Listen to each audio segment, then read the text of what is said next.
Včeraj sem bil tako navdušen nad igranjem Gran Turismo 6, da sem enostavno moral priti sem v Yokohamo, kjer ima Nissan svojo tovarno in kjer izdelujejo enega mojih najljubših avtomobilov, Micro. Se ne, Nissan GT-R. No, sicer ga ne izdelujejo tule, ampak izdelujejo pa njegov motor. Grem pogledat. Nissan je svojo avtomobilsko pot začel pred natančno 80 leti in to ravno tukaj. To je bila prva tovarna, seveda stoji še danes, in v njej poskrbijo za okrog 12% celotne proizvodnje motorjev. Sem pa moral ostati zgodaj, ker so Japonci pač natančen jutranji narod, zato sem tudi jaz šel in ne doktor zamujanja Matej. Umivanje zob, oblačenje, brez zajtrka, metro, s kopico Japoncev. Ta tovarna torej stoji v Yokohami že od samega začetka, ko so dejansko ustanovili 3 podjetja, ki so se po dolgih letih spremenile v eno z imenom Nissan.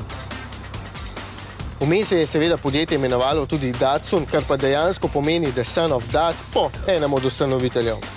Gre za zelo natančen obrat, kjer kar 95% materialov reciklirajo. V tej tovarni ne izdelujejo avtomobilov, ampak samo sestavne dele, podvozja, motorje, po novem tudi hibridne sisteme in elektromotorje. Tule delajo od tistih manjših, 4-valjnih, do večjih 6-valjnih, kakršnega ima GT-R, do 8-valjnih, ki jih najdemo v Infinitijih. Včasih pa so delali tudi 12-valjne motorje. Tega.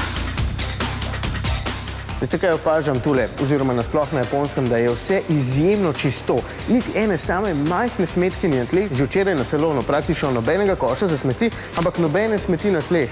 In tudi tukaj je izjemno čisto, pa samo v bistvu v navadnem predelu, kjer so samo razstavljeni motorji in ne v najčistejšem delu, clean room mu rečejo, kjer izdelujejo motor za Nissan GT-R. Tam bo pa verjetno hermetično zaprto, nas bodo še stuširali najprej. No, stuširali nas niso, ker dejansko sploh nismo smeli vstopiti v čisto sobo, samo v to opazovalno. In ker verjamem, da vas bodo naslednji podatki fascinirali, kot so mene, poslušajte to.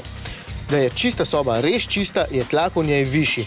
Vsi delavci, ki so odgovorni za sestavljanje GT-R-jevega motorja, pa so oblečeni v oblačila, ki preprečujejo statično elektriko. Še temperaturo regulirajo, da ne bi prišlo do odstopanj pri materialih in je vedno 23 stopinj Celzija.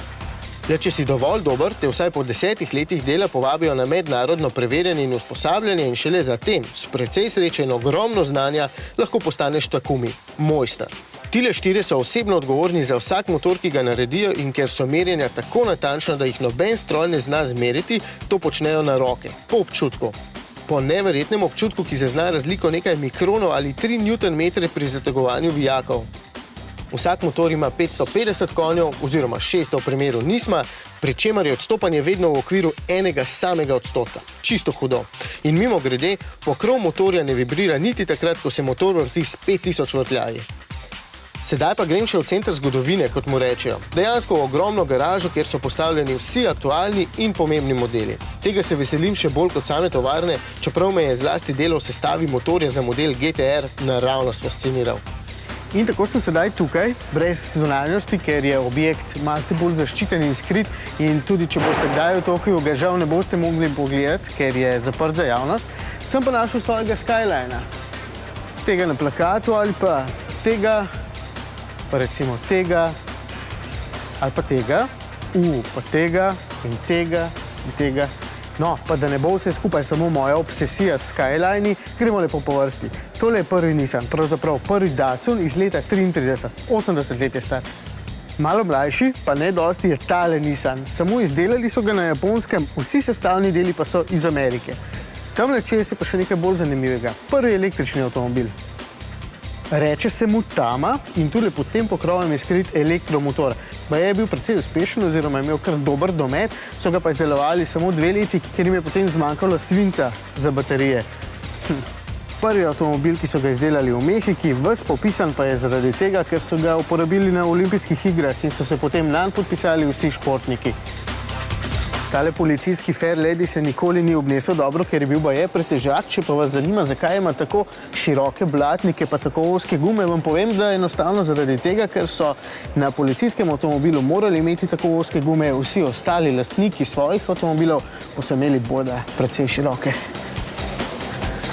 Tale se pa Dragotu, ki zanj predstavljal svoj avto, sigurno zdi preveč bel. Tale ogromna garaža torej v sebi skriva res veliko zanimivih avtomobilov, predvsem nekoliko starejših, večino pa so prispevali kar lastniki sami. Seveda je tule tudi ogromno dirkalnikov, ker je Nissan močan v motošportu, je pa manj čisto novih avtomobilov. Sem hotel nekaj povedati, pa mi preveč sline tečejo. Nagražno vem, ampak avti pa ne. Ker je bilo v garaži zgodovinsko pomembnih avtomobilov tudi veliko športnikov, sem se odločil, da grem v tovarno Omori, kjer jih dejansko izdelujejo. Dobrodošli v Nissan Motorsport Corporation oziroma Nismo po domače. Tega džuka nismo že verjetno poznate, ker smo ga imeli na testu. Tamle še 370Z, pa Micra, ki je pri nas sploh ne bo na voljo. No, tamle zadaj se pa skrivajo pravi stroji. Tudi ta tovarna je seveda čista kot ledeniška voda, kljub temu, da v njej dejansko izdelujejo avtomobile od prve do zadnje točke, se pravi, testirajo motorje, izdelujejo karbonske sestavne dele, vse tisto, kar najbolj zahtevni kupci seveda potrebujete.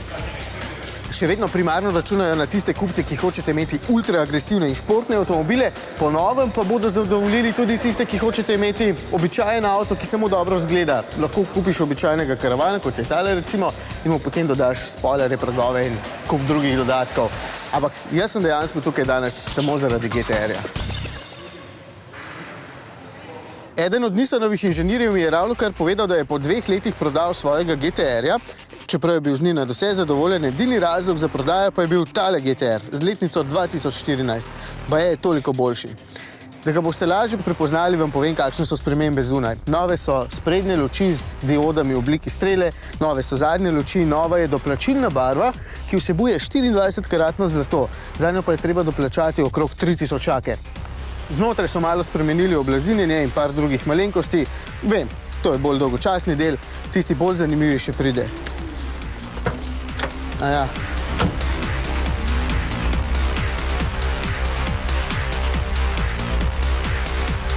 Izbiram lahko med 3 stopnjami blaženja, volan je boda pri počasnejši vožnji lahkotnejši, dejansko pa celoten avtomobil še hitrejši in še bolj oster.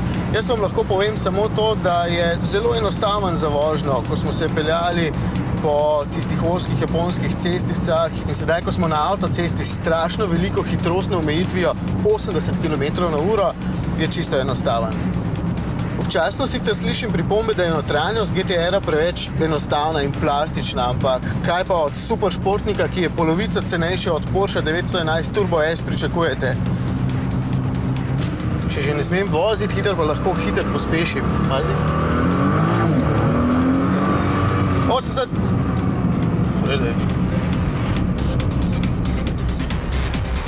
Če niste prepričani, da je normalni GTR dovolj hud za vas, lahko izberete Nisma. Vse veste, tistega, ki je Nürburgring prežvečil v nekaj več kot 7 minutah. Ima 600 konjev, torej 50 več od običajnega in kup predelav.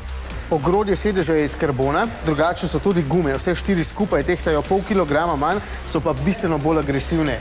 Potem turbina je večja, po specifikacijah dirkaškega razreda GT3, pumpa ima večji pritisk, drugačni so blažilniki, drugačen je volanski obroč in pa spremembe so tudi zunaj. Recimo pokrov prtljažnika je iz karbona, ne iz aluminija in je bistveno lažji. Prav tale je Nürburgring prežvečil v 7 minutah in 8 sekundah. Piše, sicer je malenkost spremenjen, ima nekaj teh majhnih spoilerjev, ki poskrbijo, da zračni tok lepše teče čez avto, zadaj ima večji spoiler in 50 kg je lažji. In takšnega grem zdaj peljati.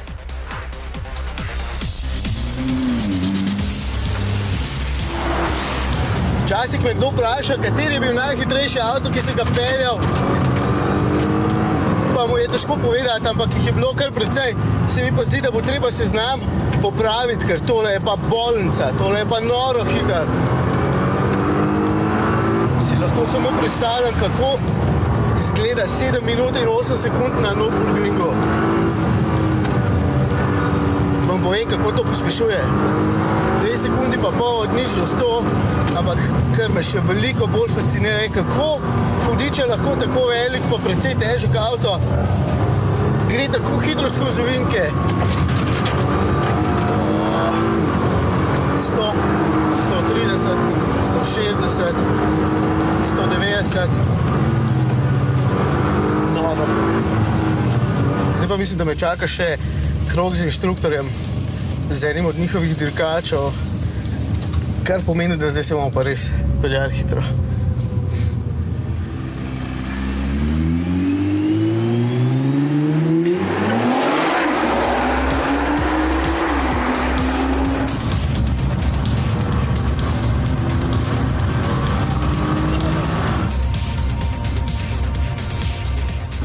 Če je res bistveno bolj hiter kot običajni GTR, zelo težko rečem, ker sem imel samo 4 kratke kroge na voljo.